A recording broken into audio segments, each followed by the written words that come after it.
मंगेशकर कुटुंबातील दुसरा तारा निखळला अशा शब्दात मुख्यमंत्री देवेंद्र फडणवीस यांनी आपल्या भावना व्यक्त केल्यात। मुख्यमंत्री देवेंद्र फडणवीस नेमके काय म्हणालेत पाहूयात। आज हा अत्यंत दुःखद प्रसंग आहे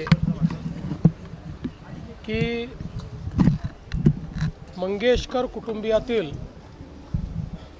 दुसरा तारा आशा भोसलेताई यांचं दुःखद निधन झालेलं आहे। 92 वर्ष त्या जगल्या,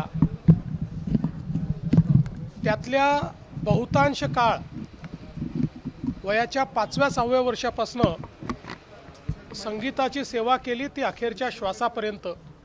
लता दीदींची तर आम्ही 100वी करू शकलो नाही, पण आशाताईंची 100वी निश्चितपणे करू शकू, पण दुर्दैवाने काळाने ती संधी दिली नाही।